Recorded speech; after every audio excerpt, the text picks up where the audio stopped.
بسم اللہ الرحمن الرحیم۔ سیدنا حسین رضی اللہ تعالی عنہ حیات و کارنامے۔ ناظرین محترم، اگر آپ نے ہمارے چینل کو سبسکرائب نہیں کیا ہے، برائے مہربانی سبسکرائب کیجئے اور ویڈیو کو آخر تک لازمی دیکھ لیے۔ رسول اللہ صلی اللہ علیہ وسلم نے حضرات حسنین کے متعلق فرمایا، سیدہ شباب اہل الجنہ، یعنی حضرت حسن اور حسین نوجوانان اہل جنت کے سردار ہے۔ رسول اللہ صلی اللہ علیہ وسلم اکثر آپ رضی اللہ عنہما کو گود میں لیتے، کبھی کندھے پر بٹھاتے اور آپ رضی اللہ عنہما کو بوسہ دیتے۔ آپ رضی اللہ عنہما کو سونگھتے اور فرماتے، تم اللہ تعالیٰ کی عطا کردہ خوشبو ہو۔ ترمذی۔ ایسے ہی کسی موقع پر حضرت اقرا بن حابس رضی اللہ عنہ نے عرض کیا، اے اللہ کے رسول صلی اللہ علیہ وسلم، میرے 10 بیٹے ہیں لیکن میں نے تو آج تک کسی کا بوسہ نہیں لیا۔ آپ صلی اللہ علیہ وسلم نے ارشاد فرمایا، جو رحم نہیں کرتا اس پر بھی اللہ تعالیٰ کی جانب سے رحم نہیں کیا جاتا۔ ترمذی۔ تعارف: حضرت حسین بن علی بن ابی طالب بن عبد المطلب بن ہاشم ابو عبداللہ القرشی الہاشمی، کربلا میں شہید ہونے والے رسول اللہ صلی اللہ علیہ وسلم کی بیٹی حضرت فاطمہ زہرا رضی اللہ عنہا کے بیٹے اور دنیا میں آپ صلی اللہ علیہ وسلم کا پھولوں کا گلدستہ ہے۔ حضرت حسین رضی اللہ تعالی عنہ شعبان المعظم 4 ہجری کو پیدا ہوئے اور محرم 61 ہجری کی 10 تاریخ کو بروز جمعہ شہید کیے گئے۔ آپ رضی اللہ عنہ کی عمر 54 سال 6.5 ماہ تھی۔ البدایہ والنہایہ، اسد الغابہ۔ آپ رضی اللہ عنہ کی ولادت کے بعد حضرت نبی کریم صلی اللہ علیہ وسلم نے بذات خود شہد چٹایا اور آپ کے دہن پاک کو اپنی زبان بابرکت سے تر کیا۔ آپ رضی اللہ عنہ کو دعائیں دیں اور حسین نام رکھا۔ نیز حضرت نبی کریم صلی اللہ علیہ وسلم نے از خود نومولود بچے کو منگوا کر آپ رضی اللہ عنہ کے کانوں میں اذان دی۔ اسی طرح گویا پہلی مرتبہ خود زبان وحی و الہام نے اس بچے کے کان میں توحید الہی کا سور پھونکا۔ پھر حضرت فاطمہ رضی اللہ عنہا کو عقیقہ کرنے اور بچے کے بالوں کے ہم وزن چاندی خیرات کرنے کا حکم دیا۔ سیر الصحابہ۔ رسول اللہ صلی اللہ علیہ وسلم نے فرمایا، حضرت حسن اور حسین میری دنیا کی بہار ہے۔ نیز رسول اللہ صلی اللہ علیہ وسلم فرماتے تھے کہ حسین میرے ہے اور میں حسین کا ہوں۔ اللہ تعالیٰ اس شخص کو دوست رکھے جو حسین کو دوست رکھے۔ حسین ایک صفت ہے اسبات سے۔ اسد الغابہ۔ حضرت واصلہ بن اسقع رضی اللہ عنہ نے فرمایا کہ ایک دن میں حضرت نبی کریم صلی اللہ علیہ وسلم کے حضور ام سلمہ رضی اللہ عنہا کے مقام پر حاضر ہوا۔ اتنے میں حضرت حسن رضی اللہ عنہ تشریف لائے۔ رسول اللہ صلی اللہ علیہ وسلم نے اپنے داہنے زانوں پر بٹھا لیا اور پیار کیا۔ پھر حضرت حسین رضی اللہ عنہ تشریف لائے تو آپ صلی اللہ علیہ وسلم نے انہیں اپنے بائیں زانوں پر بٹھا لیا اور پیار کیا۔ پھر حضرت فاطمہ رضی اللہ عنہا تشریف لائے تو انہیں آپ صلی اللہ علیہ وسلم نے اپنے سامنے بٹھا لیا۔ پھر حضرت علی کرم اللہ وجہہ کو بلایا اور سورہ احزاب کی آیت نمبر 33 تلاوت فرمائی، جس کا ترجمہ یہ ہے کہ اے حضرت محمد صلی اللہ علیہ وسلم کے اہل بیت، اللہ تعالیٰ یہی چاہتے ہیں کہ تم سے ناپاکی کو دور کر دے اور تمہیں خوب پاک کر دے۔ اسد الغابہ۔ عہد نبوی میں حضرت حسین رضی اللہ عنہ کے بچپن کے حالات میں صرف ان سے آن حضرت صلی اللہ علیہ وسلم کے پیار و محبت کے واقعات ملتے ہیں۔ آپ صلی اللہ علیہ وسلم ان کے ساتھ غیر معمولی شفقت فرماتے تھے۔ تقریباً روزانہ حسن و حسین کو دیکھنے کے لیے حضرت فاطمہ زہرا رضی اللہ عنہا کے گھر تشریف لے جاتے اور دونوں کو بلا کر پیار کرتے اور کھلاتے۔ دونوں بچے آپ سے بے حد مانوس اور شوخ تھے، لیکن آپ صلی اللہ علیہ وسلم نے کبھی کسی شوخی پر تنبیہ نہیں فرمائی، بلکہ ان کی شوخیات دیکھ دیکھ کر خوش ہوتے تھے۔ سیر الصحابہ عہد صدیقی و فاروقی میں حضرت ابو بکر رضی اللہ تعالی عنہ کے ابتدائی عہد خلافت میں بھی حضرت حسین رضی اللہ عنہ بہت صغیر سن تھے، البتہ آخری عہد میں سن شعور کو پہنچ چکے تھے، لیکن اس عہد کی مہمات میں ان کا نام نظر نہیں آتا۔ حضرت عمر رضی اللہ تعالی عنہ بھی حضرت حسین رضی اللہ تعالی عنہ پر بڑی شفقت فرماتے تھے اور قرابت رسول صلی اللہ علیہ وسلم کا خاص لحاظ رکھتے تھے۔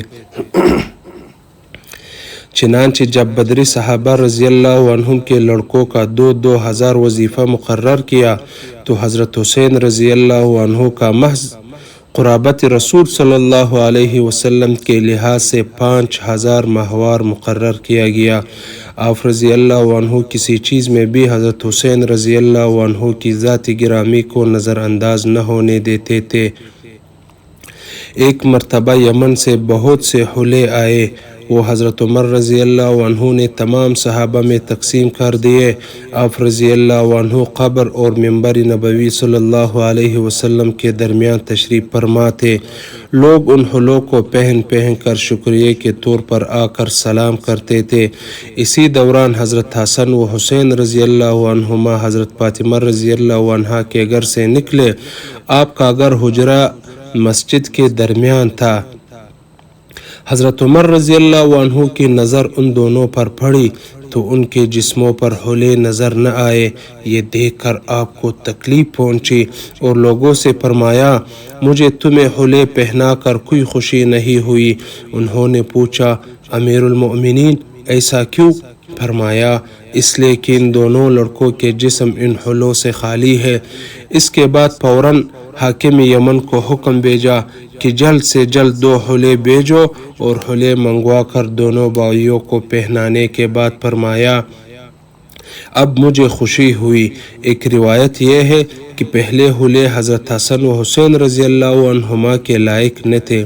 سیر الصحابہ حضرت عمر رضی اللہ عنہ حضرت حسنین رضی اللہ عنہما کو اپنے صاحبزادے حضرت عبداللہ جو عمر اور ذاتی فضل و کمال میں ان دونوں سے بھی فائق تھے، زیادہ مانتے تھے۔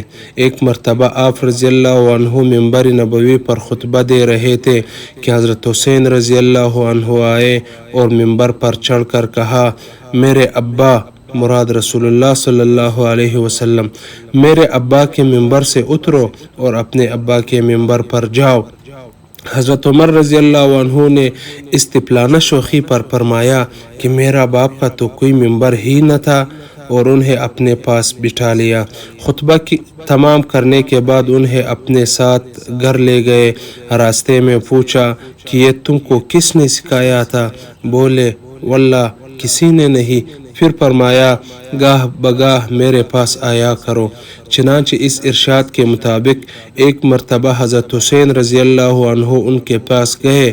اس وقت حضرت عمر رضی اللہ عنہ حضرت معاویہ رضی اللہ عنہ سے تنہائی میں کچھ گفتگو کر رہے تھے اور ابن عمر دروازے پر کھڑے تھے۔ حسین رضی اللہ عنہ بھی انہی کے پاس کھڑے ہو گئے اور بغیر ملے ہوئے انہی کے ساتھ واپس چلے گئے۔ بعد میں جب حضرت عمر رضی اللہ عنہ سے ملاقات ہوئی تو حضرت عمر رضی اللہ عنہ نے پوچھا، تم آئے کیوں نہیں؟ انہوں نے جواب دیا، امیر المؤمنین، میں حاضر ہوا تھا مگر آپ حضرت معاویہ رضی اللہ عنہ سے گفتگو میں مشغول تھے، اس لیے حضرت عبداللہ کے ساتھ کھڑا رہا، پھر انہی کے ساتھ لوٹ گیا۔ حضرت عمر رضی اللہ عنہ نے فرمایا، تم کو ان کا ساتھ دینے کی کیا ضرورت تھی؟ تم ان سے زیادہ حقدار ہو۔ جو کچھ ہماری عزت ہے وہ خدا کے بعد تم ہی لوگوں کی دی ہوئی ہے۔ الاصابہ سیر الصحابہ عہد عثمانی میں حضرت حسین رضی اللہ عنہ حضرت عثمان رضی اللہ عنہ کے زمانے میں پورے جوان ہو چکے تھے، چنانچہ سب سے اول اسی عہد میں میدان جہاد میں قدم رکھا اور 30 ہجری میں تبرستان کی پوچ کشی میں مجاہدانہ شریک ہوئے۔ جب حضرت عثمان رضی اللہ عنہ کے خلاف بغاوت برپا ہوئی اور باغیوں نے قصر خلافت کا محاصرہ کر لیا تو حضرت علی رضی اللہ عنہ نے ان دونوں بھائیوں کو حضرت عثمان رضی اللہ عنہ کی حفاظت پر مامور کیا کہ باغی اندر گھسنے نہ پائے۔ چنانچہ حفاظت کرنے والوں کے ساتھ ان دونوں نے بھی نہایت بہادری کے ساتھ باغیوں کو اندر گھسنے سے روکے رکھا۔ جب باغی کوٹھے پر چڑھ کر اندر اتر گئے اور حضرت عثمان رضی اللہ عنہ کو شہید کر ڈالا اور حضرت علی رضی اللہ عنہ کو شہادت کی خبر ہوئی تو انہوں نے دونوں بھائیوں سے نہایت سختی کے ساتھ باز پرس کی کہ تمہارے ہوتے ہوئے باغی کس طرح اندر گھس گئے۔ تاریخ الخلفاء۔ اس موروثی دولت میں حضرت حسین رضی اللہ عنہ کو بھی وافر حصہ ملا تھا، چنانچہ ان کے معاصر ان سے استفسار کیا کرتے تھے۔ ایک مرتبہ ابن زبیر رضی اللہ عنہ کو، جو عمر میں ان سے بڑے اور خود بھی صاحب کمال بزرگ تھے، قیدی کی رہائی کے بارے میں استفسار کی ضرورت ہوئی تو انہوں نے حضرت حسین رضی اللہ عنہ کی طرف رجوع کیا اور ان سے پوچھا، ابو عبداللہ، قیدی کی رہائی کے بارے میں تمہارا کیا خیال ہے؟ اس کی رہائی کا فرض کس پر عائد ہوتا ہے؟ انہوں نے فرمایا، ان لوگوں پر جن کی حمایت میں وہ لڑا ہو۔ آپ رضی اللہ عنہ کے تفقہ کا ایک ثبوت یہ بھی ہے کہ حضرت امام ابو حنیفہ رحمہ اللہ حضرت امام باقر رحمہ اللہ کے شاگرد تھے اور حدیث و فقہ میں ان سے بہت کچھ استفادہ کیا تھا، اور دینی علوم میں امام باقر کو سلسلہ بسلسلہ اپنے اسلاف کرام سے بڑا فیض پہنچا تھا۔ خطابت و شاعری۔ ان مذہبی کمالات کے علاوہ حضرت حسین رضی اللہ عنہ اس عہد کے عرب کے مروجہ علوم پر بھی پورے دستگاہ رکھتے تھے۔ خطابت اس زمانے کا بڑا کمال تھا۔ آپ کے والد بزرگوار حضرت علی رضی اللہ عنہ اپنے عہد کے سب سے بڑے خطیب تھے۔ نہج البلاغہ کے خطبات آپ کی کمال خطابت پر شاہد ہیں۔ حضرت حسین رضی اللہ عنہ کو بھی اس موروثی کمال سے وافر حصہ ملا تھا اور ان کا شمار اس عہد کے ممتاز خطیبوں میں ہوتا تھا۔ ادب اور تذکرہ و تراجم کی کتابوں میں آپ کی جانب بہت سے حکیمانہ اشعار بھی منسوب ہے، لیکن ان کی صحت مشکوک ہے۔ کلمات طیبات۔ آپ رضی اللہ عنہ کے کلمات طیبات اور حکیمانہ مقولے اخلاق و حکمت کا سبق دیتے ہیں۔ آپ رضی اللہ عنہ فرماتے تھے، سچائی عزت ہے، جھوٹ عجز ہے، رازداری امانت ہے، حق جوار قرابت ہے، امداد دوستی ہے، عمل تجربہ ہے، حسن خلق عبادت ہے، خاموشی زینت ہے، سخاوت دولت مندی ہے، نرمی عقل مندی ہے۔ عبادات۔ مصعب نے بیان کیا کہ حضرت حسین رضی اللہ عنہ نے حج پا پیادہ کیے۔ حضرت حسین رضی اللہ عنہ بہت ہی بزرگ، کثرت سے روزے رکھنے والے، بہت نماز پڑھنے والے، حج، صدقہ اور تمام افعال خیر کے زیادہ کرنے والے تھے۔ اسد الغابہ۔ صدقات و خیرات۔ مالی اعتبار سے آپ رضی اللہ عنہ کو خدا نے جیسی فارغ البالی عطا فرمائی تھی، اسی فیاضی سے آپ رضی اللہ عنہ اس کی راہ میں خرچ بھی کرتے تھے۔ ابن عساکر لکھتے ہیں کہ حضرت حسین رضی اللہ عنہ خدا کی راہ میں کثرت سے خیرات کرتے تھے۔ کوئی سائل کبھی آپ رضی اللہ عنہ کے دروازے سے ناکام نہ واپس ہوتا تھا۔ ایک مرتبہ ایک سائل مدینہ کی گلیوں میں پھرتا پھراتا ہوا در دولت پر پہنچا۔ اس وقت آپ رضی اللہ عنہ نماز میں مشغول تھے۔ سائل کی صدا سن کر جلدی جلدی نماز ختم کر کے باہر آئے۔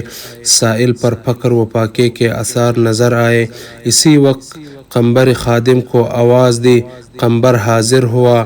آپ نے پوچھا، ہمارے اخراجات میں سے کچھ باقی رہ گیا ہے؟ قمبر نے جواب دیا، آپ نے 200 درہم اہل بیت میں تقسیم کرنے کے لیے دیے تھے، وہ ابھی تقسیم نہیں کیے گئے ہیں۔ فرمایا، اس کو لے آؤ، اہل بیت سے زیادہ ایک مستحق آ گیا ہے۔ چنانچہ اسی وقت 200 درہم کی تھیلی منگا کر سائل کے حوالے کر دی۔ اور معذرت کی کہ اس وقت ہمارا ہاتھ خالی ہے، اس لیے اس سے زیادہ خدمت نہیں کر سکتے۔ حضرت علی رضی اللہ عنہ کے دور خلافت میں جب آپ کے پاس بصرہ سے آپ کا ذاتی مال آتا تھا تو آپ اسی مجلس میں اس کو تقسیم کر دیتے تھے۔ وقار و سکینہ اور وقار آپ رضی اللہ عنہ کا خاص وصف تھا۔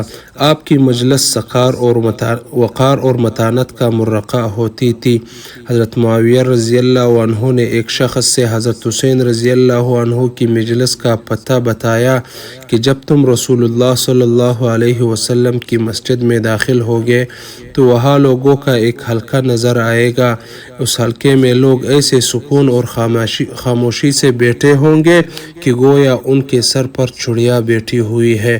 یہ ابو عبداللہ حسین رضی اللہ عنہ کا حلقہ ہوگا۔ کمال یہ ہے کہ اس وقار و سکینہ کے باوجود تمکنت و خود پسندی مطلق نہ تھی، اور آپ رضی اللہ عنہ حد درجے خاکسار اور متواضع تھے۔ ادنا اشخاص سے بے تکلف ملتے تھے۔ ایک مرتبہ کسی طرف جا رہے تھے، راستے میں کچھ پکارا کھانا کھا رہے تھے۔ حضرت حسین رضی اللہ عنہ کو دیکھ کر انہیں بھی مدعو کیا۔ ان کی درخواست پر آپ فوراً سواری سے اتر پڑے اور کھانے میں شرکت کر کے فرمایا کہ تکبر کرنے والوں کو خدا دوست نہیں رکھتا، اور ان پکارا سے فرمایا کہ میں نے تمہاری دعوت قبول کی ہے، اس لیے تم بھی میری دعوت قبول کرو، اور ان کو گھر لے جا کر کھانا کھلایا۔ سیر الصحابہ۔ ازواج و اولاد۔ حضرت حسین رضی اللہ عنہ نے مختلف اوقات میں متعدد نکاح کیے۔ آپ رضی اللہ عنہ کی ازواج میں لیلی، حباب، حرار اور غزالہ تھیں۔ ان سے متعدد اولادیں ہوئے، جن میں علی اکبر، عبداللہ اور چھوٹے صاحبزادے واقعہ کربلا میں شہید ہوئے۔ امام زین العابدین باقی رہے، انہیں سے نسل چلی۔ صاحبزادیوں میں سکینہ، فاطمہ اور زینب تھے۔ سیر الصحابہ۔